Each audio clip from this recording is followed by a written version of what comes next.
merawat beringin. Nah, keindahan dari beringin itu bisa dari akarnya, bisa dari daunnya, bisa juga dari keduanya. Nah, sekarang bagaimana caranya kita merawat pohon beringin biar nanti itu nggak terlihat remeh. Untuk dari itu, mumpung dari kecil seperti ini harus kita rawat. Ini salah satu contoh beringin yang aku rawat sudah mempunyai keunikan akar. Jadi nanti kita tinggal mengendalikan seiring waktu berjalan supaya nanti dapat memiliki keindahan yang unik dari akar hingga daunnya. Nah, untuk merawat pohon beringin sendiri mumpung masih kecil seperti ini, itu harus sudah kita persiapkan. Ini sobat dapat lihatkan awalnya biasa aja, bagaimana supaya nanti bisa menjadi menarik seperti ini, bahkan bisa lebih dari ini.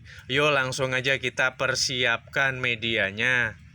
Harus tahu dulu ini tekstur dari cabang beringin ini nanti akan kita arahkan kemana, apakah nanti akan kita tonggengkan begini atau kita mau bentuk menjadi huruf N atau nanti akan kita tekuk, bagaimana itu imajinasi kita harus sudah main sedari dia masih kecil.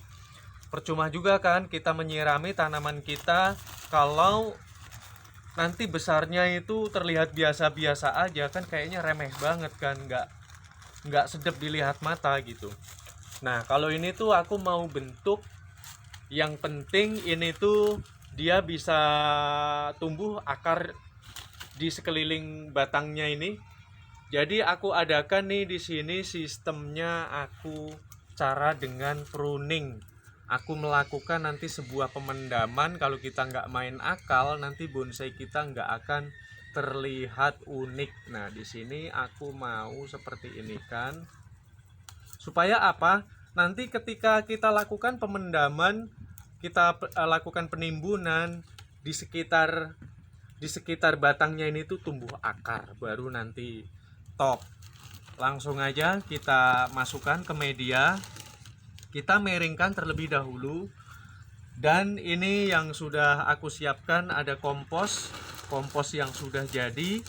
Andai pun mungkin sobat mau mempergunakan nih biar nanti beringin kita itu nggak mudah kering, nggak perlu menggunakan kokopit. Kalau segini nih, kokopit juga kalau nggak beli, kita harus bikin sendiri juga ribuh banget. Kita pergunakan kita pergunakan sabut kelapa dari buah maupun dari batangnya boleh. Tujuannya apa? Tujuannya untuk menyuplai asupan air yang ada di dalam polybag kita. Kita lakukan, kita taruh di sekitar areal di atasnya. Nah, di atasnya sini ya. Oke, setelah seperti ini baru lakukan sebuah penimbunan. Dan secara perlahan kemudian kita tekuk ke atas. Biar nanti dia prosesnya seiring waktu berjalan dia jadinya seperti apa, baru nanti kita adakan pembongkaran kembali gitu. Ini sifatnya hanya sementara karena dia masih masa pertumbuhan, belum ada pembentukan sama sekali. Nah, begini cara membuat bonsai beringin itu biar nanti tampak indah gitu. Secara otomatis dari batang yang tertimbun, karena beringin itu dia kaya akan akar, dia nanti akan tumbuh akar secara otomatis hingga di bagian atas. Ketika nanti batang sudah semakin menua ya, ini kita kurangi lagi. Oke, daunnya jangan sampai ikut dipendam ya lur ya, jangan sampai ikut dipendam, nanti nggak bagus.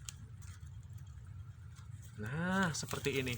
Dan nanti seiring waktu berjalan, ini tuh tidak hanya begini saja, nanti kita adakan pembongkaran setelah kita yakin yang bagian batang yang kita pendam ini dia sudah sedikit menua ya, artinya sudah kuat ya.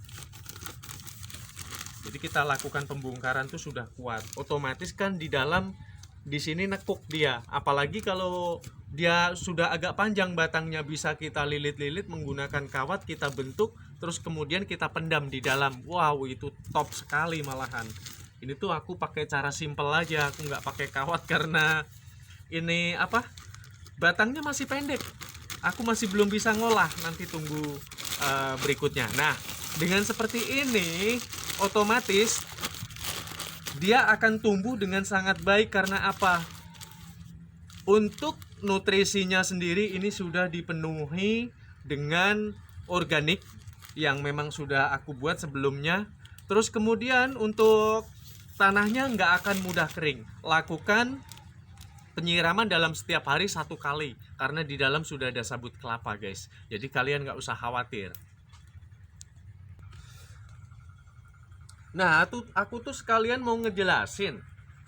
Kemarin tuh banyak banget orang nanam dalam polybag dikasih kokopit ya. Sedangkan kokopit itu kan prosesnya kan lama dia, karena dia ada proses pelembutan seperti ini. Tujuannya kokopit sendiri adalah yang paling dominan dia menjaga kelembapan. Itu yang paling dominan yang aku bahas ya. Jadi untuk media sekecil polybag seperti ini kita nggak perlu kita membutuhkan apa, kokopit. Kokopit itu dihancurkan karena supaya dia merata, asupan air dapat rata. Kalau untuk di media yang luas nggak apa-apa. Kalau di media yang segini aku rasa cukup kita menggunakan apa, kompos ya, agar tanahnya tetap selalu gembur. Dan dari kompos sendiri itu masih kurang mampu dia untuk menyuplai asupan air atau menahan air, maka kita masukkan sabut kelapa seperti ini. Dia dapat menyerap air lebih banyak dibanding dengan media apapun. Dan secara logisnya, jikalau masih menggumpal seperti ini, dia tidak akan mudah mengalami sebuah pembusukan. Kalau dia nanti sudah cepat busuk yang ada di sini, kemudian sudah bersatu dengan tanah, maka lama-kelamaan dia tidak akan mampu juga menahan air. Karena apa? Sudah mengalami pembusukan.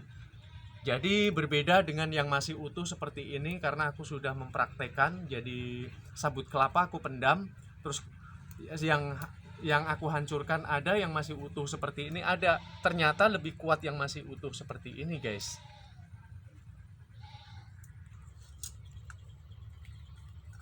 Nah, aku tuh sekalian mau ngebahas, kalau kalian ada dedaunan kering, ini kayak aku kan kebetulan rumahku tuh dekat dengan sawah ya. Makanya aku pakai jerami, pakai daun-daun yang ada di sekitar rumah kita itu juga boleh. Ini tuh dikasih dengan air cucian beras atau kita fermentasi menggunakan nasi yang sudah basi. Jadi kita dapat rendam di sini, dia akan menciptakan ini unsur hara, sehingga nanti dia mampu menjadi pupuk organik. Setelah dia dapat kita aplikasikan, kita fermentasi bersama dedaunan kering ataupun jerami, apalagi kita campurkan dengan pengganti kokopit ini ya, dia akan sangat bagus sekali di dalam menjaga sebuah kelembapan. Di samping itu, nutrisi tanaman tersebut dia akan tercipta seiring waktu berjalan. Dia akan mengalami sebuah pembusukan ya di komposnya ini. Dia akan menjadi pupuk organik yang sangat handal sekali gitu. Diimbangi lagi dengan beras atau air cucian beras maupun nasi, mengandung di atas 20% organik. Nah, itu sangat bagus untuk seluruh tanaman kita. Oke, aku rasa sampai di sini. Jikalau ada kurang-kurangnya, karena aku bukan pakarnya tanaman, aku juga bukan sok tahu juga, ini berdasarkan hasil praktek. Adapun kalau masih banyak terdapat kesalahan, itu datangnya dari aku, dan aku mengakui adanya atas banyaknya kekuranganku gitu ya. Jangan sampai nanti dari argumenku menjadi pro dan kontra. Oke, terima kasih buat sobat semua. Bye bye.